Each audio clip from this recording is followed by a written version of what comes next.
Yeah, let's wait 1 more minute because people are still entering the room, but we can start with a short introduction of the session per se. This is an awareness session. We're not here to teach you anything. We want to scare you. Why? Because you like to be scared. That's why you're here. Now, to be honest, it's a big change in the world. Attacks are getting more sophisticated. They are getting sponsored by larger and larger forces out there. Sometimes nation-state sponsored, sometimes sponsored by criminal organizations, stuff like that. So we want to show you the techniques used by them, what kind of knowledge they have. And obviously, we're not going to show you the most secret stuff in the world, but we're going to show you the process, sample tools that are good enough to really do these attacks in the real world. So the take-home is to kind of get an insight into this, because seeing is believing, I guess. Another thing about this session, it's going to be a completely live demo session. We don't even have a single opening slide. We're going to use OneNote, and we're going to use demos and discussions. And if you have any questions, we have 2 mics there. You're going to have to step up to the mic so everybody can hear the question. So it's fine. Just if you have a question, walk up there. Whenever we see you out there, we're going to let you in. But because of the format, if there are too many questions, we're going to have to take some of them afterwards. So don't be annoyed if we can't answer everything. But again, we're here for you. So if you have questions, we'll be more than happy to try to answer them. If you haven't met me or Assign before, my name is Marcus Murray. I work for TrueSec, same company as Assign. I run a group of very competent people that does penetration testing, reverse engineering, incident response, and so forth.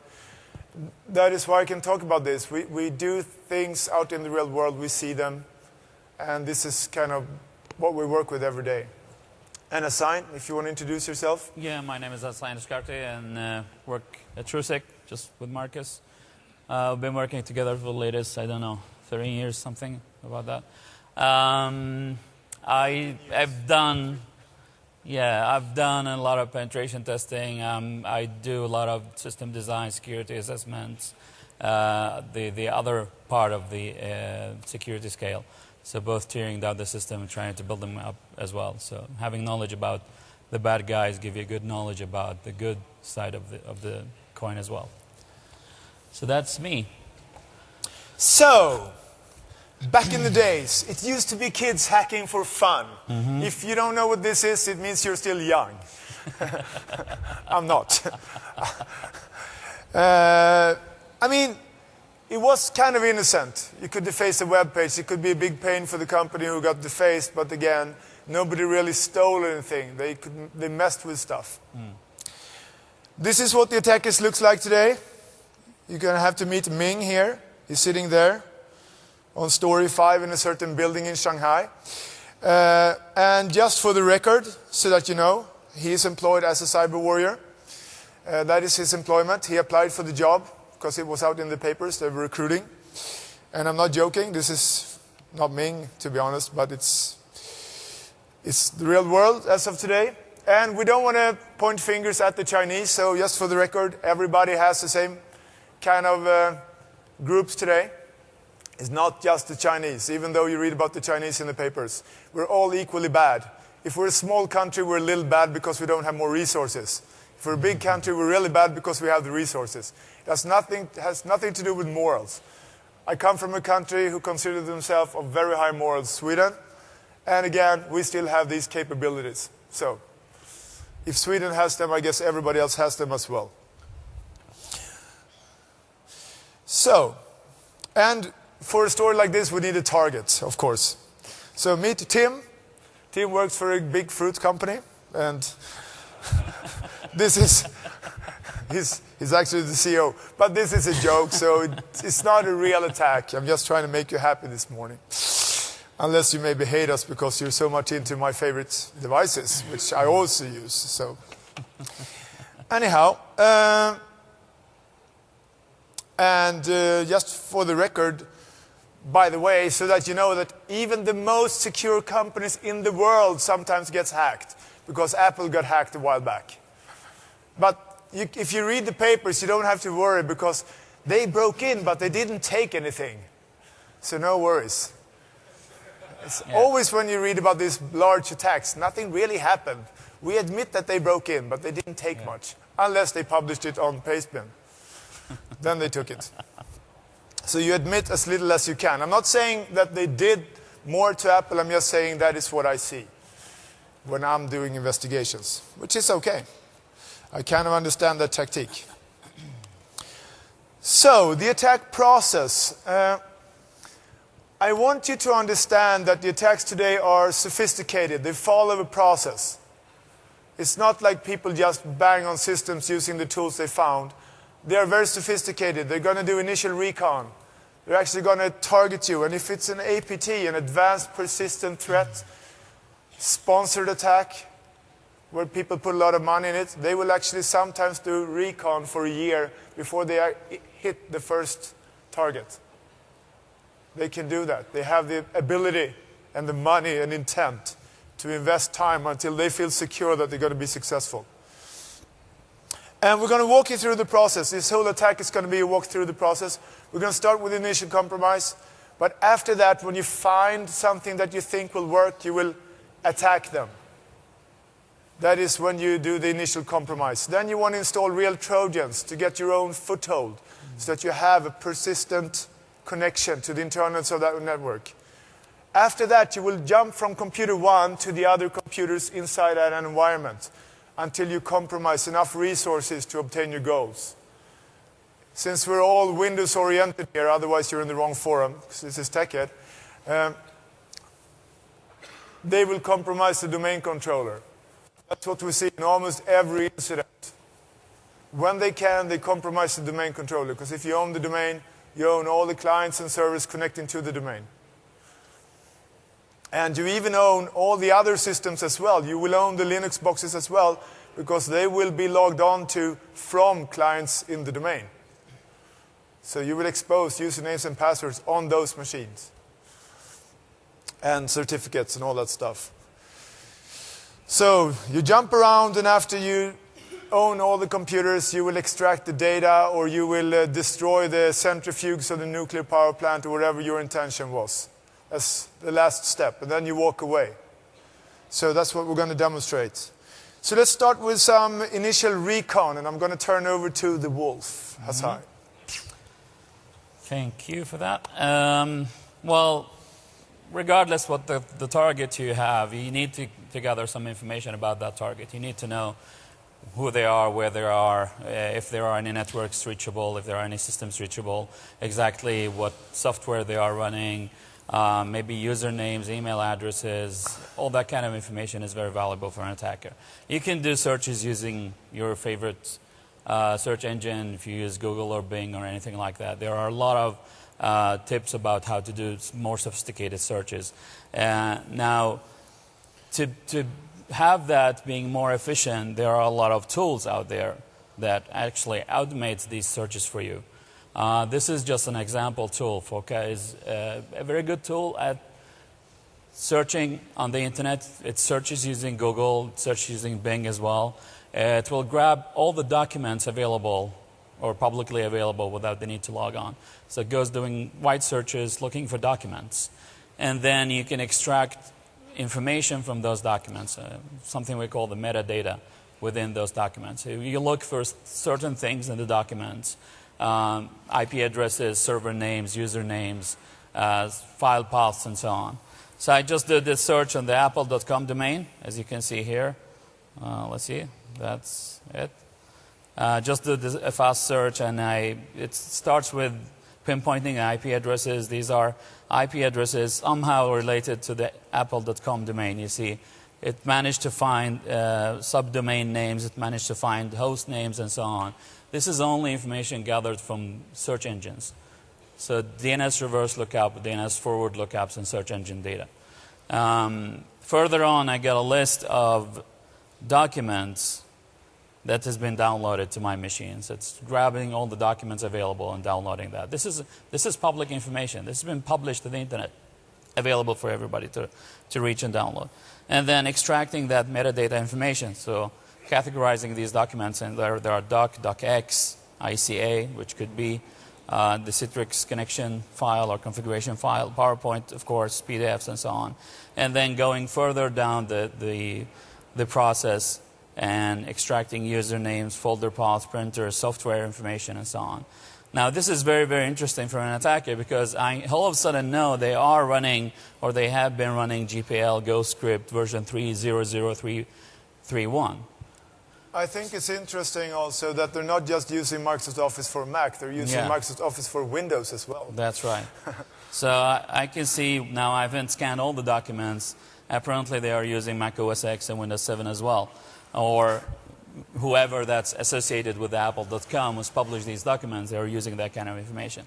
So from here I can start designing my attack, start designing whatever, if I'm going to send any specific payload targeting any of those applications or any of those document types or the behavior of the users. I see there are forums people are pushing requests on, or I maybe go and dig a little bit more about these websites and then go ahead and publish my information to these. I would like also to show you another tool. There are a lot of tools out there. This one is called Search Diggity.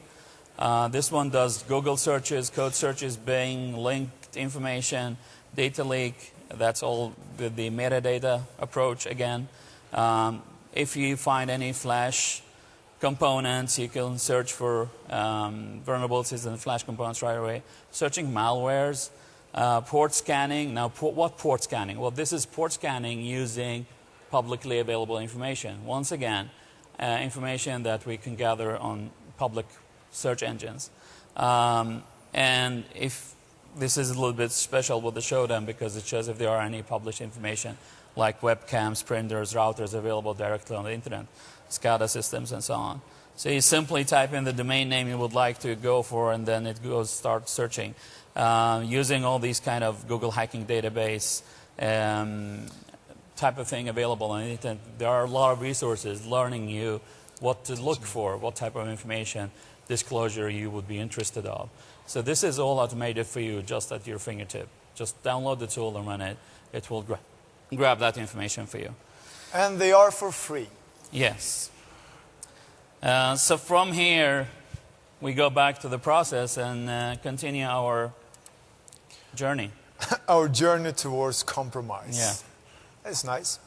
So the next step is the initial compromise. And learning from what we know, I'm going to see if I can get an environment here.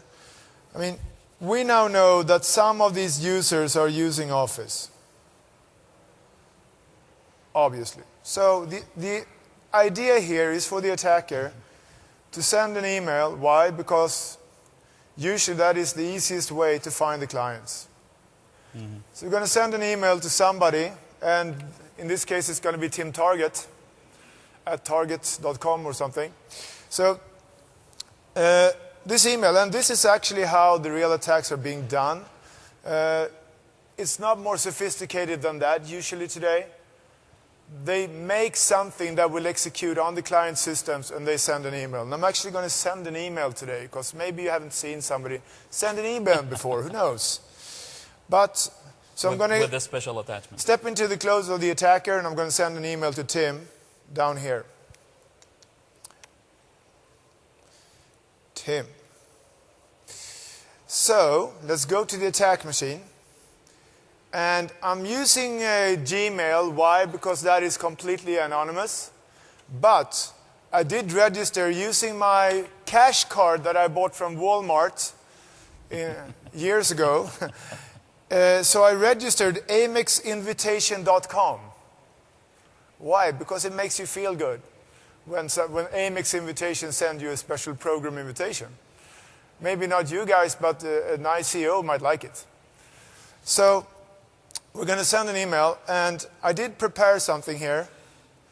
I don't want to run it on the attack machine. That could be stupid to hack myself. But so I'm going to just show you the email. Oh, I'm going to open it up later. It's easier. So, by the way, this is the attacker. I don't know if you recognize this guy. It doesn't mean good. If you see him on your screen, you should be very afraid. unless you are him. Anybody can join. You're free to join whenever you want to. And I'm not hiring, it's not me, by the way. So, we're going to prepare, we have a pre-cooked PowerPoint actually. It's kind of scary, it's a PowerPoint. So we're going to send that one. And back to the attacker, I already have some sent mail just to save time. I'm not going to write this one, but I want you to understand how good some of them are. Not that I'm going to do the perfect one, but it's going to be better than some of the Chinese stuff you see out there that are being sent to the world. So let's do this. Let's send this to Tim. Tim Target at Outlook. I didn't know he was using Outlook, but obviously he is. Well, it's free. So, dear Tim, blah, blah, blah, from Michaela Lovely.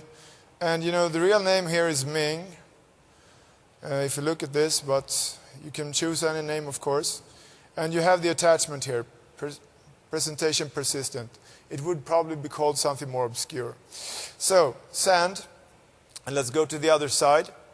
Let's go to the client, the target. And on the target machine, he's had a mail from Michaela Lovely. Isn't that nice? And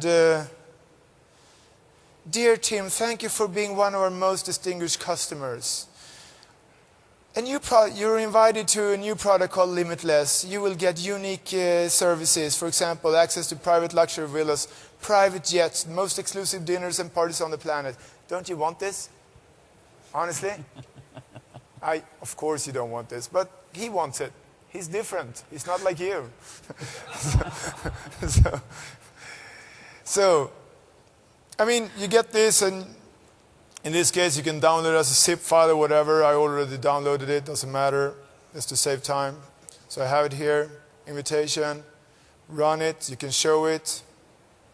And I mean, how hard is it to make something look like it's kind of legit, right? You see these lousy emails. Make a good PowerPoint. I mean, maybe the Amex could be cooler, but still. I mean, and we're using an attack vector here. This is a pre-cooked PowerPoint that will actually do something. And if you look at it, we built this not too long ago, just a few weeks back before taking New Orleans. So if I open it up, this has some code in it. And if you go to File, and this is maybe not how they would do it, but we did it this way just to make you understand what it really does. You can see here that there is a hyperlink base attribute in here. So we'll actually go to a URL and download a Trojan in the name of the JPEG. So we can make it download anything. Just change that link so it's kind of dynamic. If you wanted to download something else, we can just redirect it to something else. And this will then be executed as a binary. That is kind of sneaky. Very dynamic though. So I'm not saying that you should be afraid of PowerPoints or you should always look at the attributes on PowerPoint, but in this case it would have been a good idea. So now that we clicked it, we're going to look on the other side again. We're going to look at another attack machine, and we're going to open up the Cybergate Trojan. And this is the Trojan server console. I don't know if I clicked it once or twice now, so I'm going to see if I'm hacked or not already. Should be. So we're going to log on to this guy.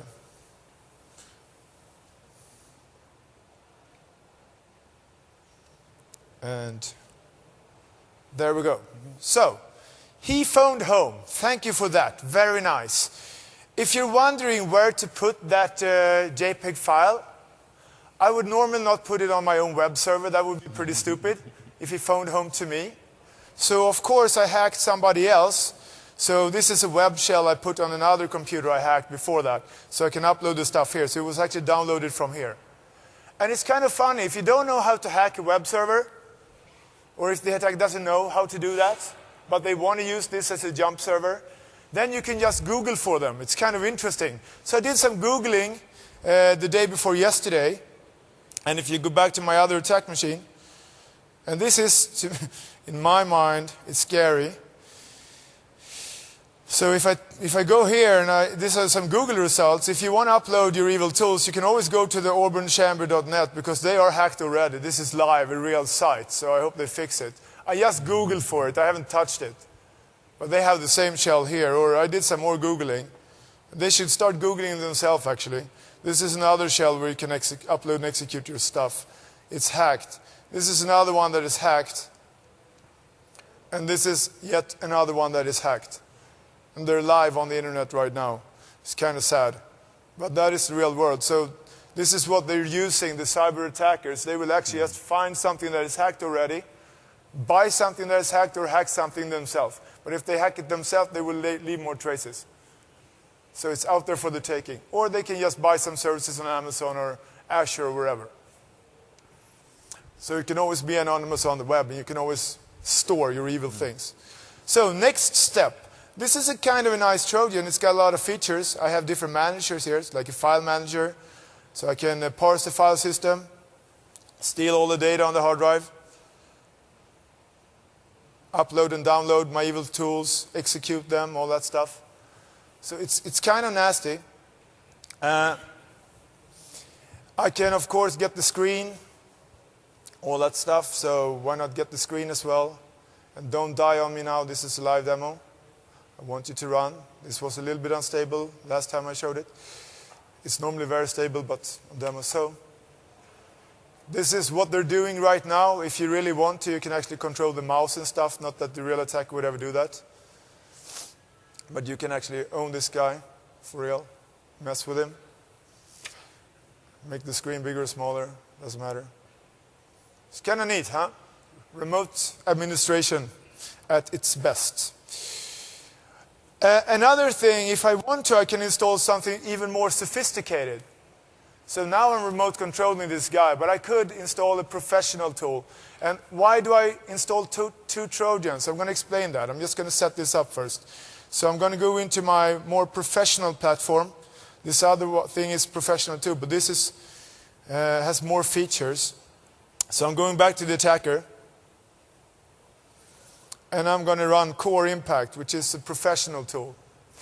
So all I'm going to do now is I'm going to pick something from my box of attacks and tools. Serve web server or serve agent in web browser. So I'm actually going to tell Core Impact to put a small Trojan and host it in a web server. And this is good to know. I can infect other files. So if I want to, I can, for example, infect an Excel or PDF file. So it's built into Core. If I want the Trojan to be more obscure, it can just be a PDF. I can pack it using gzip, pkzip. I can host it in a web server. There's actually a built-in web server into Core. I can do some more advanced stuff. I can, for example, encrypt the code so that antivirus will not detect it, things like that. I can do, this is cool, HTTPS channel, DNS channeling, connect from target. This is a demo, so I'm just going to connect from target. But it can actually use port 53 DNS packages and phone a DNS server. So I have a remote connection through that. Welcome to the real world. And configuration, so I set up a DNS for my own domain.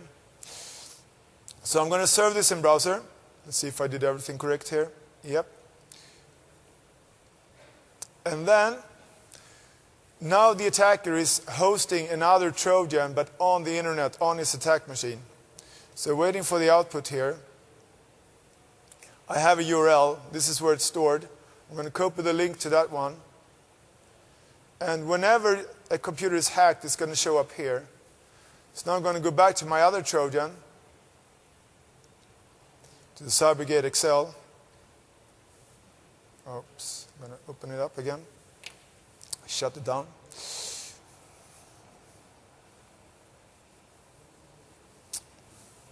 Talk to me, Goose. Cyber.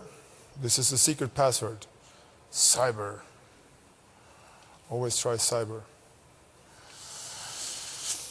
And let's see if it's still hacked or if it's, yep, it's still hacked. Good, nice. Then we can take another manager, NetTools. We can do download and execute.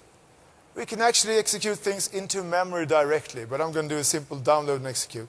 So I'm going to give him the URL and say, can you please download and run this file too? And then if this did work, I can go back to core, to the attacker 4 and see that, well, this guy is now hacked by using core agent as well. So now I have a core agent. And why would I want to install this one? It's kind of cool, isn't it? Laugh a little bit. Just make me believe that you enjoy this. They're laughing on demand. That's interesting. That means you're liars. You should only laugh when you're happy and things are being funny. So anyhow, malware they could social engineer us any day. Yeah, malware is fun. Yeah. So, by the way, if anybody wants this PowerPoint presentation, if you want to be invited to the Limitless program, just give me your email. I'll send it to you if you want it. Now they laughed, some of them. So, where am I? We should put it at the slide deck. Yeah. No, back to the OneNote. I mean, what is the natural thing to do now? And this is interesting. When I have this target here in my hands, and to be honest, I'm just a regular user. I don't have admin control or anything, but I can execute code. I can survive restarts. Why? Because current user run key and other things I can write to them in user context. So what I'm going to do now is I'm going to start mapping out the internal network from this guy. And why do I install 2 Trojans? Because I know for a fact that when you have one of them known lousy Trojans and you're infected and you detect it later, you will just take it away. You will not start a large incident. You will just take that Trojan away and then you're happy. Then you're going to continue. You're not going to find my other more sophisticated Trojan that I install later. So I want you to understand the concept of 2 Trojans. When you're infected, it doesn't necessarily mean that that's the only bad one on the machine. Food for thought, right? That's how they do it. Redundancy. Sometimes they even use something lousy as a diversion. Scary, huh? So, my next step, and this is using core, and core is just representative of any virus or anything because it can imitate the same behavior. So I'm going to set this as source.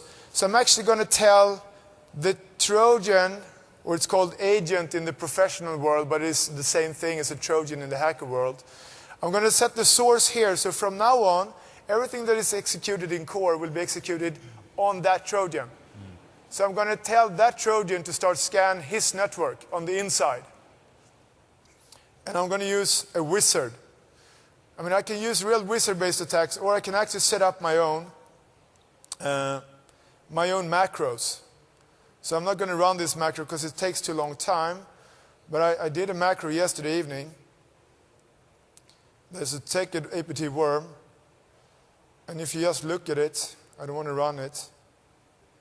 Macro wizard, you can see that there's a wizard here to create macros. So I can say, I want you to, first of all, do an ARP scan, then do a fast scan of all the systems you found, then run this exploit on them, and then try to brute force SMB using these passwords. And then if you find any SQL servers, I want you to brute force them as well using these passwords.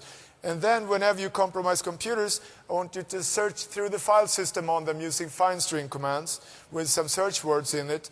And then I want you to extract data. I'm just using username and process, but it could be anything. Kind of neat, huh?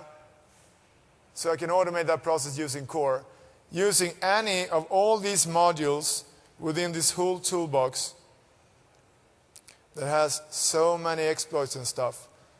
So, for example, exploits, remote exploits. These are just the built-in exploits, for example. So it's constantly updated. So this is what you're fighting, and these are the knowns. This is a professional tool you can buy. Your competitor, if they didn't have any morals, they would have bought it a long time ago. Now they have morals, so they would never do anything bad to you. By the way, the Cybergate Trojan cost about $100. You can download it off the web. They have a nice website. They have support. They update it constantly. You can send support queries to them. And they're kind of legit in that perspective. By the way, they don't get detected by antivirus, just so you know. Not the core agent either, by the way. Nice, huh? I just want to encourage you and make you all happy. That's why I'm saying these things. So, what I can do, another approach here, is to do some network information gathering. So now I'm telling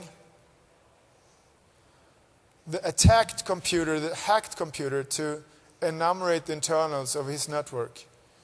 And I know for a fact that he's on the 192.168.194, so I'm just going to tell him to scan that network. In the real world, it would have been a bigger network. Because this is a demo, I'm going to be fast. And different modules will now start exactly the same way my macro did. This is a macro, different modules. So he will actually, from his perspective, start to map out what he can see down here. So you will actually see the internals of that network. And he can attack those machines on the internal network side. You don't look happy. Did we do anything wrong? I can feel some tension in the audience. So how many of you don't really like the fact that the world is coming to this place? If you don't like it, raise your hands. You like it? Half the audience likes the fact. Are you working in the security industry? Interesting. So, after we've done this, we have a nice representation of the network. We can start using all these attacks from here. But to be honest, that is not normally what they do. They will automate it. But using exploits and stuff is not the most common way to attack the internals. The internals, in all the investigations we do, are almost always using dependencies. They are extracting data from the initial compromise. They are connecting to resources that he's allowed to connect to.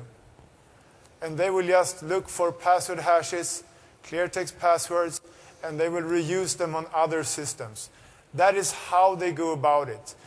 That is why Microsoft has their own session on passing the hash attacks here at TechEd. That is why this is such a big thing. So the lateral movement phase is about moving from computer one to other computers using dependencies between systems.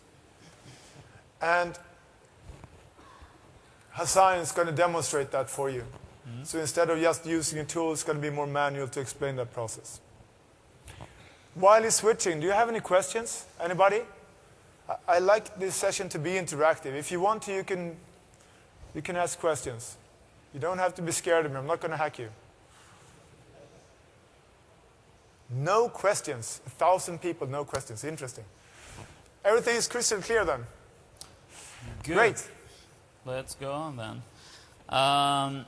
Just as Marcus already told you that we do have a situation today in the Windows platform, what we call dependencies between different computers, different servers, different services. That's based on the reuse or of user accounts or user accounts and password or just passwords, any of that combination. Just think of the following scenario. I have a service running on this server. This service, for some reason, needs to have a specific user account to log on to Active Directory or log on locally to this machine as well. So I create a user account for that service. I put some kind of password on that user account and then go back to the service manager and type the username and the password for that service. And from now on, it seems to be like that password is not really reachable for me. I cannot really see it anymore. I cannot really use it anymore if I don't have it on paper or it's written down somewhere in a document. But somewhere in the Windows machine, there must be somebody who can use that password to make that authentication happen. Whenever the service needs to start, somebody needs to know about that password. So that password is actually there in the machine. It does exist in the machine somehow, somewhere. And that somebody is called the local security authority. It's the lsass.exe process. If you look among your processes in any Windows machine, you will see that service running. So that somebody is actually the highest security authority in any Windows installation. And that process has all kind of secrets about the machine. Everything from a logged in users to services running and interactive sessions and so on. So let's just check and see what kind of LSA secrets we could extract from a machine in here. I'm going to use a couple of our internal tools, TrueSec tools.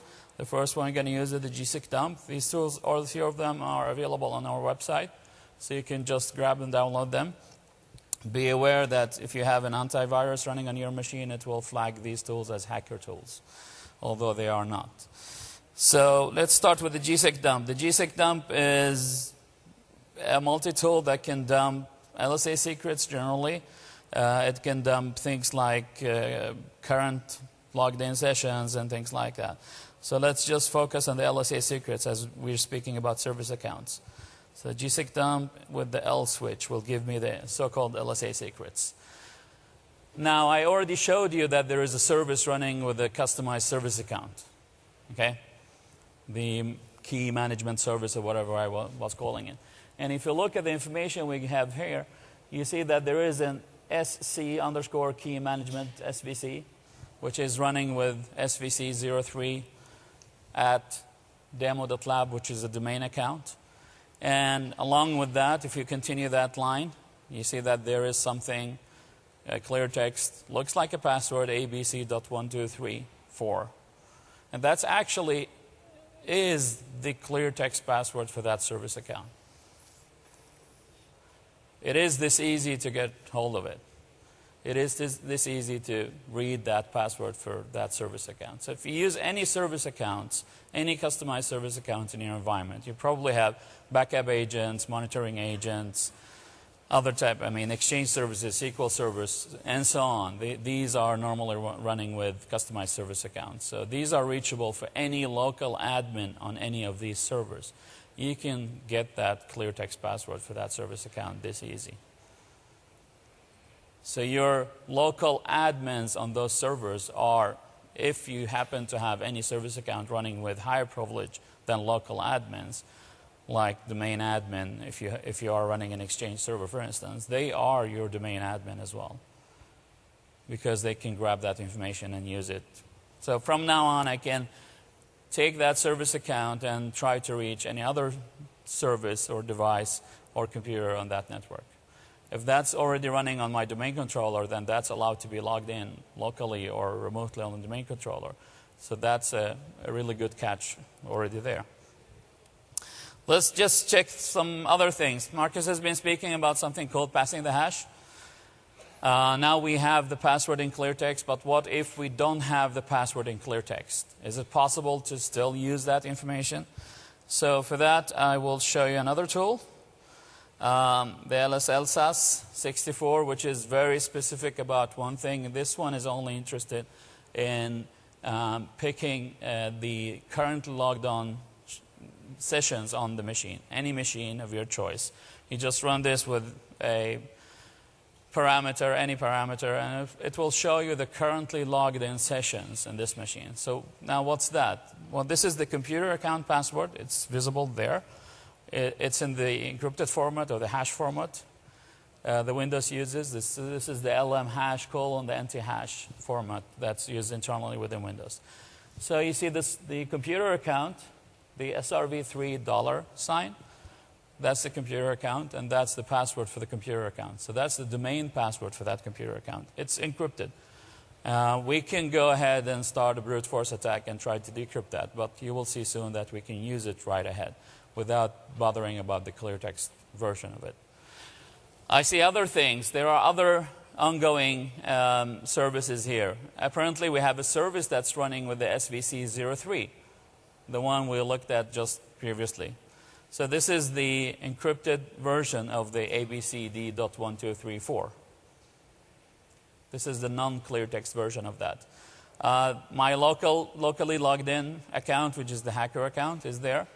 If it happens to be that there are other remote desktop sessions or other things running interactively on this machine, scheduled tasks or anything similar to that, then I should spot that as well. So I should see if this has been a terminal service, for instance, I could see all the users' identities and their corresponding passwords as they are logged in on that system. So I can take this information now and use it just as is. And to do that, I have another tool called the run hash 64. So the run hash has a simple setup.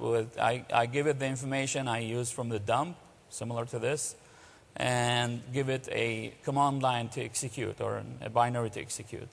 So just go back, extract that information again because I lost it. So I want to have this demo /svc3. This is a domain account. I want to see if that can reach any further than this machine. So the run hash and just paste the information as is and say, hey, please give me a command line based on that information. So what this tool does, it actually injects that information in the machine's memory as if there has been a user logged in with that username and password. It's just like run as, but this time we don't bother about the clear text password. We do it with the hash version. So now this session is prepared with that username and password. And as Windows acts normally with a single sign-on procedure. So if I try to reach any services, Windows will try to reuse my currently logged in credentials in this session. So this should give me an indication whether that account is go or no go if I try to reach a domain controller or so. Yes, please.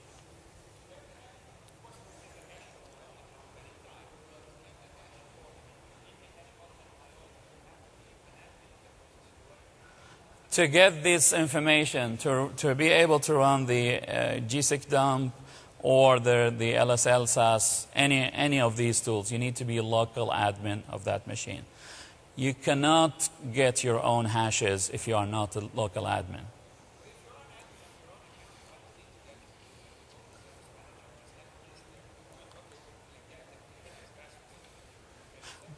Well, this is why we have the mics there. It's going to be difficult. So the discussion is, if you are a local admin, you just go to the service manager and grab the information.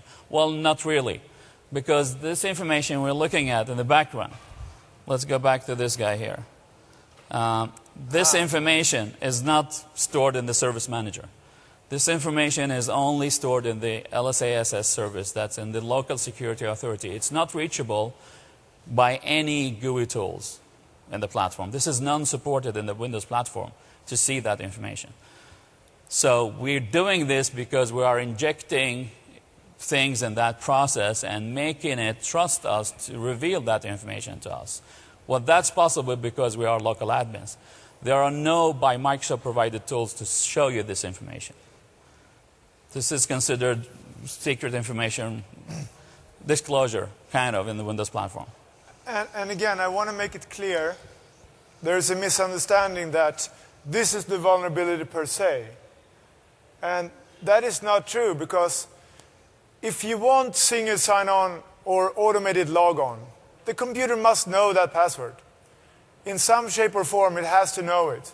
The question is whether or not that password can be reused on other systems that is more important or equally important. So when you compromise that first client, if this backup service is running on that client and you can use that to log on to the domain admin person's client computer or the IT support guy's client computers that are running more highly privileged accounts on their systems, you can steal their passwords and then move on from there. That's the problem. The problem is in the dependencies, not the fact that you can take a secret from a computer when you own the computer. So that's important to understand. So don't try to take away the hashes from the computers. That may sound like a joke, but I've seen very professional people taking that approach. Yeah, so you're gonna break the single sign-on, design for the Windows platform per se. So if you remove those hashes from that memory, no single sign-on in the Windows platform anymore.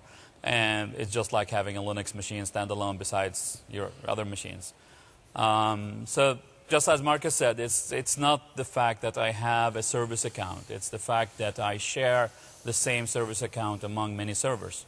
I share the same local admin username and password among many clients. So if I'm a local admin, I'm a user on my desktop and I'm a local admin, I can easily extract the standard local admin account, maybe the built-in local admin or whatever you have guys created on that machine. And if there is the same local admin on any other machine, I can reuse that information and connect further the chain to that other machine and then go from there and again to the third and fourth and so on until I reach maybe the domain admin's machine where I can all of a sudden extract the domain admin's logon credentials the way I did it right now with the service account. Now, I cannot get the domain admin's clear text password because it's not a service. There is nothing can reveal that for me. But I can get it in this format, and then I can probably reuse it. So if I try to reach the domain, now I'm logged in with a local account and this guy. This is a domain member, but I'm logged in with a local account. So the domain controller will say, hey, who are you? Please give me a username and a password I can understand in the domain. So I don't have one.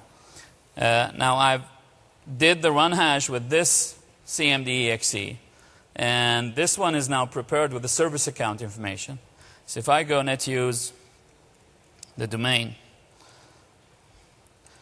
it says successful. So that's a good first indication that this account, well, I can reach something else outside of this machine by running this. So I don't know the password, and I don't need to know the password. Apparently it just works. So what if I know that the domain controller is SRV1, already did that scanning and all that kind of thing. So try to reach the $, that should perfectly indicate if this is a domain admin or not, which goes successfully as well. So that's a very simple way to test. Oh, I got that information, let's test if we have reached any other machine. Now, we normally just do one single test with any kind of credentials we get hold of. Why is that? Well, we don't really want to trigger any lookout mechanism, any alert mechanism. There could be an error somewhere, and that's, well, just one single time is not that much of botherness. So just do it one time and go on. Go to the next machine until you find somewhere where you can get a foothold and continue from there. So I can search the whole network, all the servers this way, and then jump from one to another one. Now I have a fully authenticated session to the domain controller. Apparently I can map the $. So what could be the next step? Well, either push that agent Marcus just prepared. I can copy that and make it run remotely. I can do that using PSExec. I can do that using many other type of tools. So the PSExec is a remote admin tool. I can do that to push my agent and install it there and get an interactive session. Or just use PSExec to get an interactive session and grab my tools in another way and just go running them. I actually want to show that. Sure. Wait a second, don't switch over yet, because I don't want them to see that I tested it before I'm demonstrating it. Shall I continue with... No, you shouldn't. You should just let me show it. Okay. We've been working together for 13 years. We always mess with each other. No, I think this is interesting. I'm still the attacker. I still have this agent installed, so I'm still on the first computer. I just want to show you that when you steal that secret, there is, for example, a module here that says install agent using SMB. So if I edit that agent or open it up, I can set if I have the administrator username or password or something, or if I have the hashes. The password hashes, that's advanced. So I can use the LM hash or anti-hash. Then I can just click and choose my targets here. So I can say, well, I want to hack this guy, and this guy. And then, or just everybody. And then, when I click OK, it's going to run. So I'm just going to do cancel now.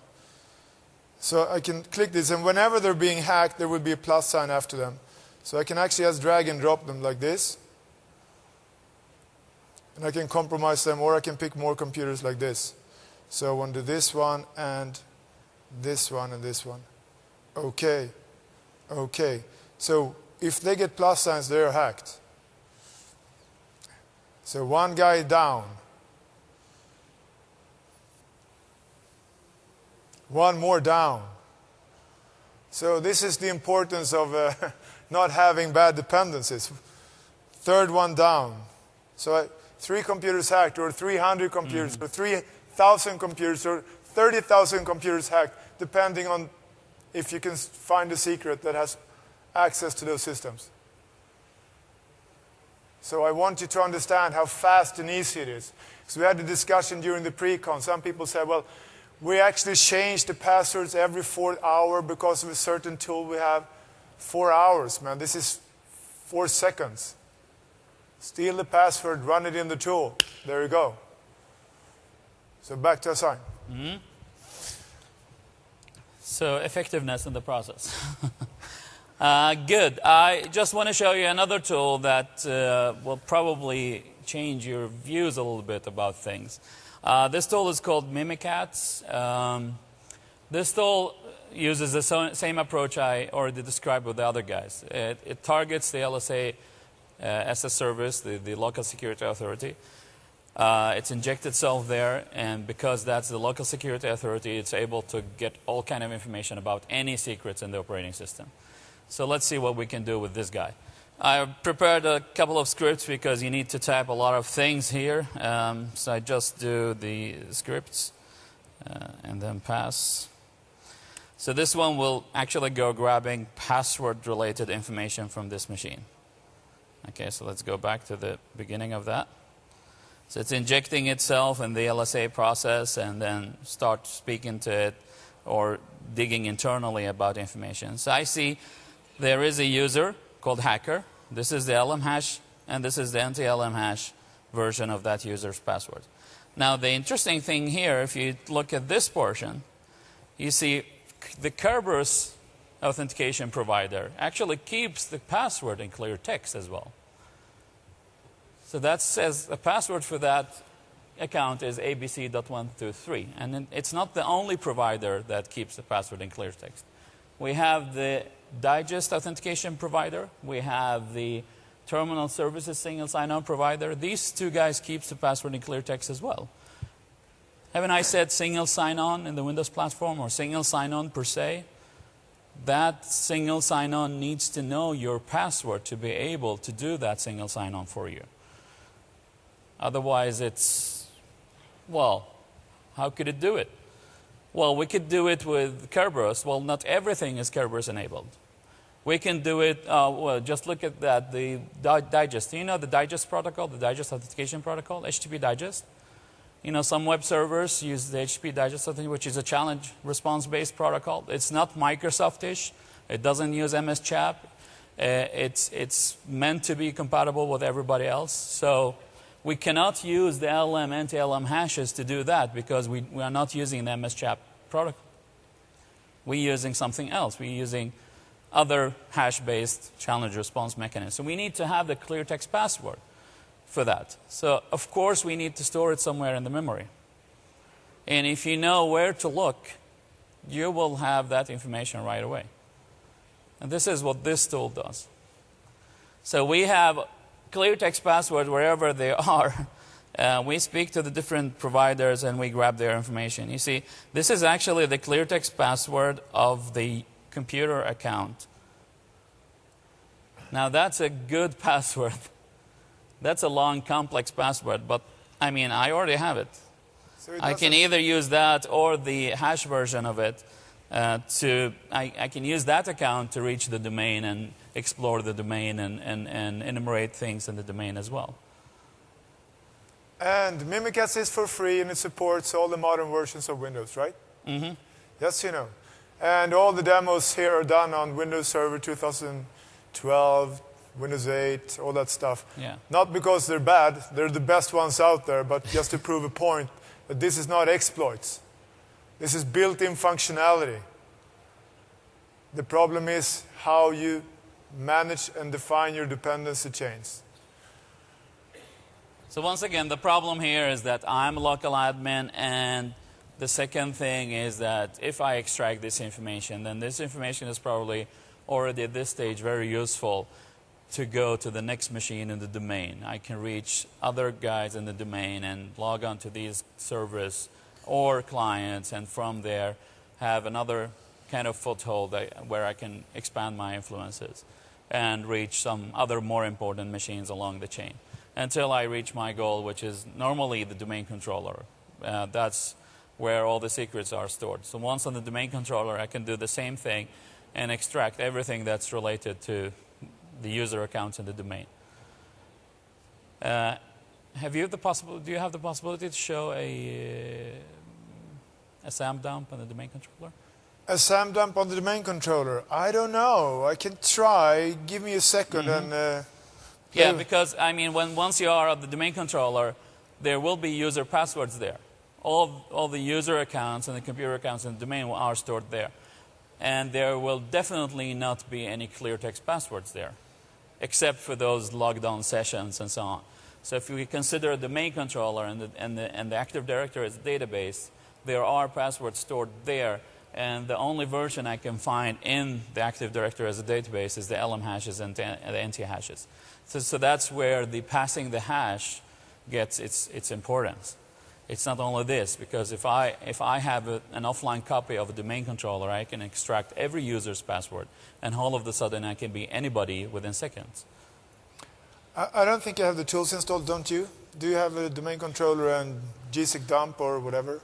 I don't think I have the proper version of gsig dump right now. Then we shouldn't have mentioned it. No, I know. Doesn't matter. Sorry. It's fine. I thought he has a good point. When you compromise the domain controller and you extract the SAM database, it's not the SAM database, it's the NTS, of course, the Active Directory, but it's the same tools and they're using the same API structures and stuff to dump the things. But when you do that, I mean, it's obvious. When you own the domain, of course, you already have everything you need. But the cool thing about having all the password hashes from the domain controller is the fact that you can survive in this environment and you can impersonate anybody. So if you want to read their emails without touching the Exchange server, if you just want the normal user behavior, you set up a session, you inject the hash, you use Outlook, and you get their emails. If you want their personal file shares, you inject the hash, you connect to their file shares, and you're them. In the logs, they connected. So the thing is that often when they compromise these environments, they stay in there for years when we talk about the real APTs. So they have these password hashes. They have some backdoors. They can always take them again if you change your password. So we actually have found, during some incident response, we have found Trojans and stuff that has been there for years. But the fun thing is, often they found it because somebody was using something that was detected by antivirus. But we usually find out that that is because this first attack is over. So to make some extra money, they sold this company to some other people that are not as savvy. So now they can use their stuff to play with it, or they can, do whatever they want to, use it as botnets. So that's when they find it, after the real attack is done. I'll just give it a chance and see if my version of gsig dump is compatible with my domain controller. Let's see. Oh, it's not. Never do that on stage. There are some other versions of that tool as well. Yeah. So that's about password-related or credential-related dependencies in the platform. As said, and the whole passing the hash thing we've been, or you've heard about and we've been speaking about this way. Does this vulnerability or this situation, I'd rather call it situation, or it's by design, does this exist if you use other type of logon mechanisms like smart cards, multi-factor authentication and so on? Yes, it does. By default, yes, it does. Can we do anything about that if we're using any other type of authentication mechanism. We can actually, as of today, do one thing. There is something called authentication mechanism assurance you can use to fix this situation. As an admin, you can use that mechanism to get dynamic group membership in Active Directory based on attributes in your logon certificate. So if you use that certificate, you will get your access group. You're not using the certificate, you're relying on the password, you will never get that access group. So that method is the one we use to recommend if you look in that direction. We'll see if we can demo that, make a fast demo, maybe at the end of the session for the AMA. Great. Yes, so let's go back to the process. When we did the initial compromise, we established foothold using core impact. We did some lateral movement using core impact, and we also showed you password dependencies. There is usually a discussion about antivirus. We did demonstrations of this last year at TechEd, so we have some things we want to mention about that. We're not going to do the same demo again. But at that time, the attack on RSA was pretty big in the news. The RSA company with the one-time password dongles were attacked and hacked. And they were using a Trojan called Poison Ivy. The interesting thing about Poison Ivy, other than the fact that it was Swedish, and we were very proud, was that it was such a known tool and still it wasn't detected by antivirus. And it makes you wonder, I mean, should you trust antivirus or not? I mean, how good are they really? And the answer to that question is, we did some research, some simple research. We asked one of our best coders and reversers and researchers to create an AV hiding tool. So he came up with this tool. I'm not going to do the whole thing, but I'm going to show you the idea, the conceptual idea. So this app cannot open. Smart move. CMD. CD backslash, CD demo. So the AV hide tool takes 3 syntaxes. It takes an exe file, and it will patch the execution flow within that file so that things will happen in a different order than they were supposed to, but they will still execute. And when we did this demo at first, I'm going to show you some reports from the result when we sent it to VirusTotal. But we realized that it got undetected by everybody. Then we did heuristic scans in all the real antivirus engines. And we realized that some of them are really good and really aggressive. Like the Kaspersky, for example. They were really good at detecting Poison Ivy, even though we changed the way of the binary because of what was happening when it executed in memory. But then it made us thinking, okay, how long can they monitor a process that starts? I mean, they can't just put all the resources into monitoring everything all the time, right? That would just bring down the system on its knees. So there's probably a time until it releases it. So now it's trusted, now I'm going to release you. Like if you want to go into a club, they're going to frisk you for a certain amount of seconds. They're not going to take you apart and spend an hour on looking at who you are, because there's going to be a lot of people in the club. So we put a loop count in there. So we want the application, before it starts executing the evil code, we want it to just consume time. So it does a loop doing nothing, or nothing that matters anyway. So we realized that in some heuristic engines we had to set the loop count for 10,000, which is a few seconds. On some other antivirus engines we had to set the loop count of 30,000, which is even a few more seconds. But eventually we could circumvent them all using timing. Kind of interesting. So the result was at the time, and I still have this here, because whenever you send something to VirusTotal, they will start to research it, and then we can never demonstrate it again. So when we first used Poison Ivy without doing the AV hider, 39 out of 42 at the time virus engines connected to VirusTotal detected it.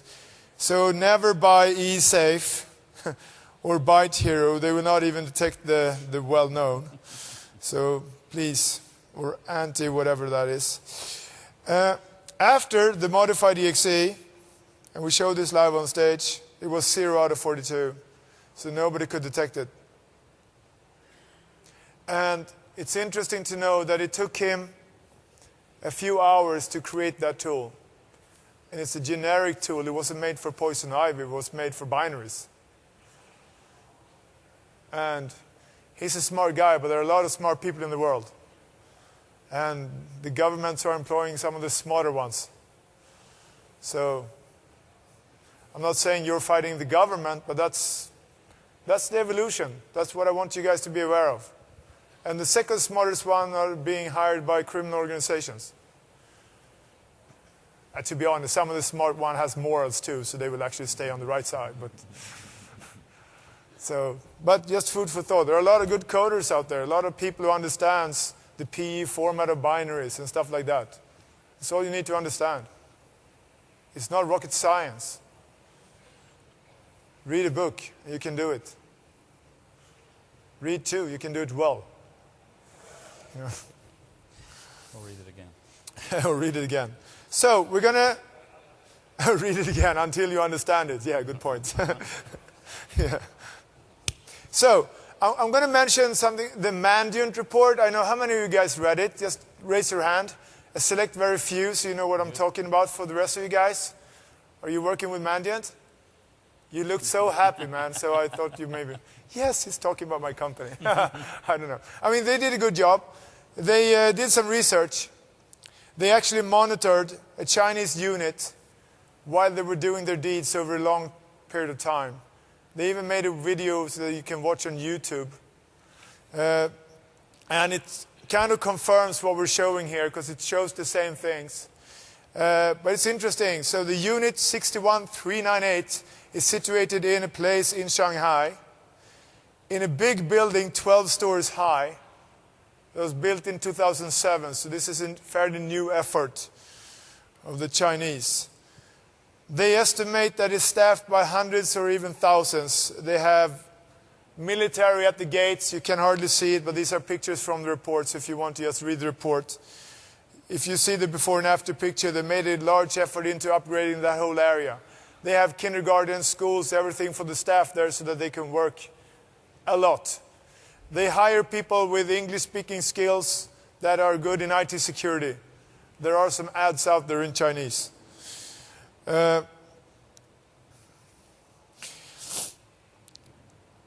monitored them while they systematically stole hundreds of terabytes of data from at least 141 organizations while they were monitoring them. That's what they saw. Because they actually had access to some of the jump servers they used. Because they were already peeing into jump servers. So they could see what they were doing. But instead of catching them or stopping it, they watched it to learn. Because sometimes you have to learn as well.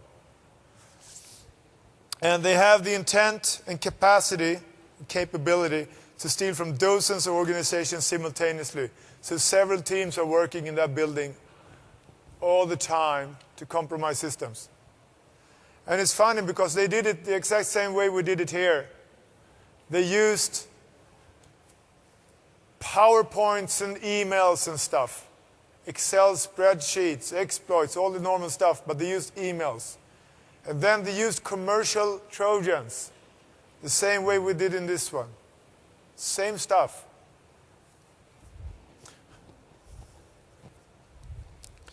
And then they actually watched them attacking one of the organizations. They saw them steal 6.5 terabytes of compressed data from one single organization over a period of 10 months. So that organization may be a little bit sad that Mandiant didn't stop this earlier. But anyhow, proves a good point. This is what's going on in the real world. Some other things that is worth knowing. They had special tools for data exfiltration. They had special small tools that could empty mailboxes and stuff, search for attachment in mailboxes, search for files on the systems, obviously. It was all copied up. But they used some interesting obscure methods to exfiltrate the data. For example, they used MSN Messenger. So you could see MSN Messenger outbound traffic from computers in your network. That was actually data going out. They also had some Google Calendar Trojans. So they used Google Calendar events to send data out. So all you could see was traffic going from you to Google. And it was regular Google Calendar traffic. But the events themselves contained your data. Food for thought. That is how sophisticated it is. And as you could see in Core Impact, DNS tunnels, HTTPS tunnels and stuff, that's mainstream. That's built into the commercial grade tools nowadays.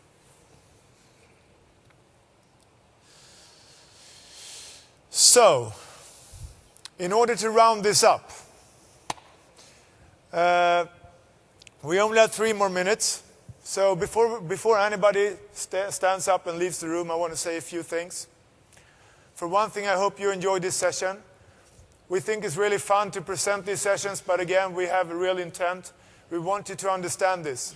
If we can make some of you guys go home and maybe change some configuration when it comes to dependencies or in your strategies that will improve your resistance toward these attacks, then this session is very meaningful to us. It's a big opportunity for us. We can affect maybe 10, maybe 100, maybe 1,000 companies by doing these sessions. That is powerful. Another thing that we want you to know is that you can access knowledge and tools and stuff. We have some small links here. This is to a Facebook page. And you can download all our PowerPoints and stuff on there. But again, if you want to communicate with us, we're just regular security consultants operating all over the world. You're TechEd attendees. We will not charge you anything if you have some questions. Post them on Facebook or anything. If they're private, you can find our email addresses. Send us an email. Doesn't matter. We're here for you guys. This is a fun forum. We enjoy as much as you to come here every year. So that's another thing. The last thing is that we have a session on Friday. It's the last session of the week, the last slot. It's called the Hacker Tools You Should Know and Worry About. It's a tools-packed session, awareness session as well. To be honest, we would like to speak more about how to secure things. We applied for a lot of security sessions and for some awareness sessions. They gave us the awareness sessions. So next year maybe we'll do security sessions as well. Depends on what you write in the evals. Mm-hmm. So if you say we love the guys, but we want more security sessions, then they may come. If you say we hate the guys, then you don't have to see us anymore. It's up to you. So you have a lot of power in those reviews about the content and our future at TechEd. So just before we round it up, I would like to show the authentication mechanism assurance. It's a fast one in less than a minute. This is Active Directory, users and computers. This is a security group, as you can see. Member-wise, this doesn't contain any members. It's an empty security group. So what I'm going to do now is I'm going to perform a smart card logon, which is enabled for authentication mechanism assurance. So this is on a virtual smart card on my machine. Just type in the PIN code and then go ahead. I'm connecting to an RDP session on this domain. So you know the group is empty. There is an empty security group called Sec Administrators. So let's check whenever this session has been logged on what group membership this guy does have. So while we're waiting for that, this is the concept of mitigating passing the hash attacks. Because what he's doing is he's using the new technology within Windows Server 2012 and Windows 8, that is virtual smart cards. He's combining it with the technology of authentication mechanism assurance that was released in Windows Server 2008 R2. So he can use dynamic groups so that only when you have a logon using the smart card, you will become a member of the admin group, if you will. So that is how we can mitigate that. Because if you have the hash, but you don't have the smart card, then you're not a member of the group. So you can steal his account ID and his password, but you can't use the privs to that group, so you cannot access domain controllers and so stuff. as you can see here, effectively I'm a member of that group, although the group is still empty. So if I switch back to the domain controller and go check the group again, just to show you that this is the group and still empty. This is dynamic group membership based on attributes I do have in the logon certificate. So if I'm using that certificate, I am that identity with that permission level. If I'm just using the password, no. I'm just a regular user in that case. So built-in technology, free to use. So now you can at least say that we did some security things in this session. Yes. Thanks, Hassan. So if you want to talk more about that stuff, Hassan is the guy to talk to. So if you have questions regarding how you can mitigate passing the hash, attend those sessions from the Microsoft guys. They're good as well. But this technology is not shown in those sessions. At least it wasn't 2 weeks ago. Maybe they changed that now. So please fill out the eval. Please enjoy TechEd. Please come to our session on Friday afternoon. Thank you very much. Thank you, guys.